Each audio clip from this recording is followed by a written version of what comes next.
Hello friends, I am Raman और आप देख रहे हैं मैथ्स एंड लॉजिकल स्टडी। आज के इस वीडियो में multiple choice type questions chapter 1 number line, इन सबको हम स्टडी करेंगे और आपको 20 मल्टीपल चॉइस टाइप क्वेश्चंस को सॉल्व करना है। और इसको सॉल्व करना आपके लिए इसलिए भी जरूरी है कि आजकल जो पेपर का जिस टाइप का ट्रेंड चल रहा है, जो आपके एग्जाम में पेपर आते हैं उसके अंदर multiple choice type questions, short answer और लॉन्ग आंसर, ये सभी तरीके के क्वेश्चंस आते हैं। और आप ये एमसीक्यू को अगर कर लेते हैं, मल्टीपल चॉइस या ऑब्जेक्टिव टाइप क्वेश्चंस आप कह सकते हैं, अगर हम इनको सॉल्व कर लेते हैं तो आपके फंडामेंटल उस चैप्टर के बिल्कुल क्लियर हो जाते हैं। सारे फंडामेंटल के ऊपर बेस्ड ही ये सारे क्वेश्चन होते हैं जो हमारे ऑब्जेक्टिव टाइप क्वेश्चंस के अंदर आते हैं। तो आप इनको एक एक क्वेश्चन को अच्छी तरीके से पढ़िए, समझिए और उसको सॉल्व करके और जस्टिफाइड आंसर दीजिए। किसी आंसर के अंदर आपको ऐसा लगता है कि एक से ज्यादा 2 ऑप्शन सही हो सकते हैं, तो उनमें से जो बेटर वाला ऑप्शन है आपको वही मार्क करना है, वही उसका करेक्ट आंसर होगा। पूरा क्वेश्चन अच्छे से पढ़िए और उसको सॉल्व कीजिए। तो जैसे मैं आपको थोड़ा थोड़ा एक्सप्लेन कर देता हूं, बहुत ही शॉर्ट वीडियो है। Question number 1, a rational number between √2 and √3 is. 2 rational numbers हैं, उनके बीच का रैशनल नंबर कौन सा हो सकता है, आपको ए बी सी डी इनमें से एक्सप्लेन करना है, बताना है। और इस क्वेश्चन का आंसर देते टाइम आपको ध्यान रखना है कि आपका आंसर रैशनल नंबर होना चाहिए, a rational number between √2 and √3। ठीक, तो क्वेश्चन नंबर 2 बड़ा टिपिकल क्वेश्चन है, थोड़ा ध्यान से पढ़िएगा इसको। Question number 2, which of the following is irrational. इनमें से कौन का इर्रेशनल है? इर्रेशनल की डेफिनेशन आपको मालूम ही है, तो उस डेफिनेशन को ध्यान में रखते हुए आप क्वेश्चन 2 को सॉल्व कीजिए। Question number 3, 1/√5 is a number. Which type of number? Rational, irrational, integer और नन, आपको फाइंड करना है। Question number 4, decimal representation of a rational number can not be. Decimal representation of a rational number can not be, क्या नहीं हो सकता decimal representation of a rational number?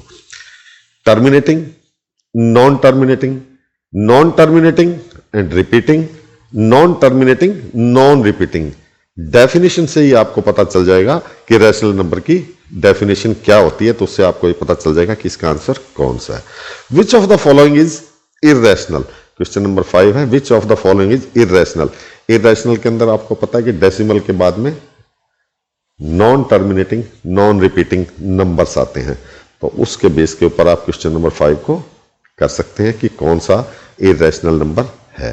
Question number 6, the value of 1.999 up to infinity in the form of p/q where p and q are the integers and q is not equal to 0, इसकी value आपको find करनी है बार system के फार्मूले से। Question number 6 आप कीजिएगा। Question number 7, 1.272727 means this is equal to 1.27 bar. 2.27 के ऊपर बार आएगा। बार वाले क्वेश्चन को कैसे सॉल्व करते हैं आप कीजिएगा। ये जो एक्सरसाइज के अंदर ये मल्टीपल चॉइस टाइप के जितने भी क्वेश्चंस हम इस वीडियो में लेके आए हैं, इसका सॉल्यूशन आपको हमारे नेक्स्ट वीडियो के अंदर, इसकी आंसर की जो है वो आपको आपके नेक्स्ट वीडियो में मिल जाएगी और आप उससे उसको मिलान कर सकते हैं। Question number 8, the value of 2.6 bar minus 0.9 bar is. इसका डिफरेंशिएशन, इसके डिफरेंस के ऊपर आपने पिछले एक्सरसाइज के अंदर पढ़ा होगा, तो उससे आप इसको सॉल्व कर सकते हैं। Question number 9, 0.142857 dash dash up to infinity in the form of m/n। तो value of 2m plus n आपको फाइंड करनी है। पहले आप m/n फाइंड करेंगे, उसके बाद आपको वैल्यू फाइंड करनी है 2m प्लस n की। Question number 10, decimal form of 1/17 is. 1 को अगर 17 से डिवाइड करते हैं तो आपको चेक करना है कि जो आंसर आता है वो क्या है, टर्मिनेटिंग है, नॉन टर्मिनेटिंग है, नॉन टर्मिनेटिंग, नॉन रिपीटिंग और नॉन टर्मिनेटिंग रीअकरिंग और रिपीटिंग जिसको बोलते हैं। ये आपको चेक करके बताना है ABCD में से कौन सा आंसर है। Question number 11, simplify this. Simplify, अब दिखने में जितना ये टिपिकल क्वेश्चन लग रहा है, आपको इसको सिंप्लीफाई करना है कि इसका आंसर क्या होगा। इसको सिंप्लीफाई करने के लिए एक छोटा सा हिंट आपको दे देता हूं कि ऊपर जो कुछ भी आपके पास कॉमन आ सकता है उसको कॉमन ले लीजिए, बहुत सिंपल फॉर्म के अंदर क्वेश्चन पहुंच जाएगा और आप 1 मिनट में इसको सॉल्व कर लेंगे। Question number 12, simplify √4 - √5 × √4 + √5। Simple formula है a - b, a + b multiplied है, this is equal to a² - b²। उसी से आप इसका आंसर फाइंड कर सकते हैं। Question number 13, if x is equal to 1 + √2, then the value of x minus 1 / x whole square is given। क्या है? only x आपको गिवन है और वैल्यू आपने फाइंड करनी है x minus 1 / x whole square. तो x इज इक्वल टू जब आपके पास गिवन है तो आपको क्या करना है? सबसे पहले 1/x की वैल्यू फाइंड करनी है। 1/x की वैल्यू कितनी हो जाएगी? 1 डिवाइडेड बाई 1 + √2। इसको सॉल्व करके रैशनलाइज फॉर्म में लाएंगे तो आपके पास इसकी वैल्यू आ जाएगी 1/x की।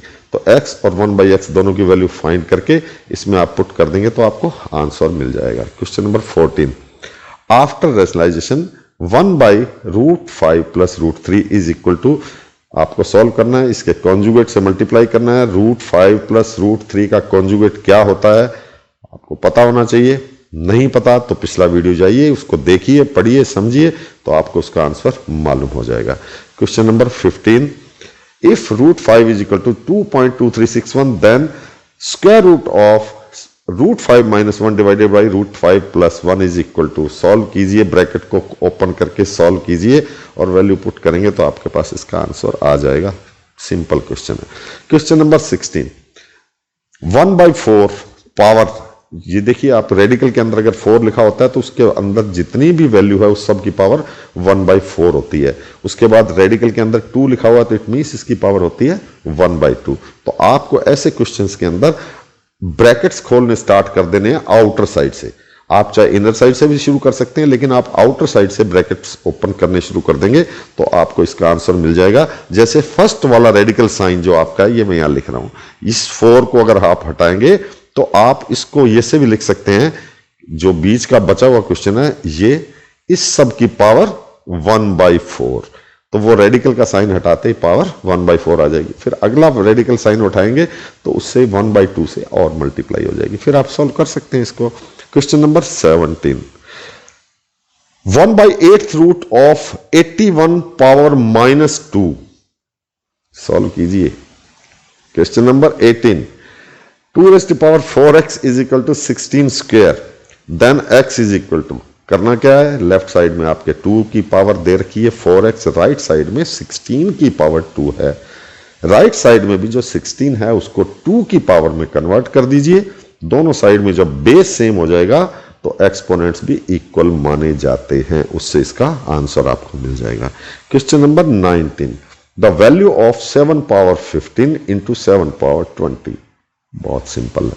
Question number 20, the value of 81 raised to power 0.16 into 81 raised to power 0.09। दोनों का बेस सेम है तो एक्सपोनेंट्स ऐड हो जाएंगे। अब एक्सपोनेंट ऐड होने के बाद में आपको एक सिंपल मैथमेटिक्स अप्लाई करनी है, बहुत ही सिंपल मैथमेटिक्स अप्लाई करनी है जो बेसिक होती है, जो 5th 6th स्टैंडर्ड के अंदर सिखाई जाती है। अगर आपने उसको अप्लाई नहीं किया तो आप इसका आंसर नहीं निकाल सकते, चाहे आपको कोई भी क्लास में हो, 9th में हो, 10th में हो। तो ये छोटी छोटी चीजें हैं जो आपको पता होनी चाहिए कि डेसिमल्स को हम दूसरी फॉर्म में कैसे लिख सकते हैं, फ्रैक्शन फॉर्म के अंदर कैसे लिख सकते हैं डेसिमल को। उससे आप करेंगे तो आपके लिए क्वेश्चन बहुत इजी हो जाएगा। तो ये हैं सारे only 20 multiple choice type questions जिसको आपको सॉल्व करना है, और इसको सॉल्व करने से आप इस नंबर लाइन चैप्टर के सारे फंडामेंटल्स, जितने भी रेडिकल से जुड़े हुए फंडामेंटल्स हैं, उन सब से आपको दोबारा एक बार रिमाइंड आ जाएगा पूरा का पूरा चैप्टर, और आप उसके बाद में उसके शॉर्ट आंसर टाइप और लॉन्ग आंसर टाइप्स क्वेश्चन सारे कर पाएंगे। तो देखते रहिए हमारा मैथमेटिक्स से जुड़ा हुआ, क्लास 9th से जुड़ा हुआ ये हमारा चैनल मैथ से लॉजिकल स्टडी। मिलते हैं नेक्स्ट वीडियो में again multiple choice type questions के साथ में। Thank you for being with me. Enjoy mathematics.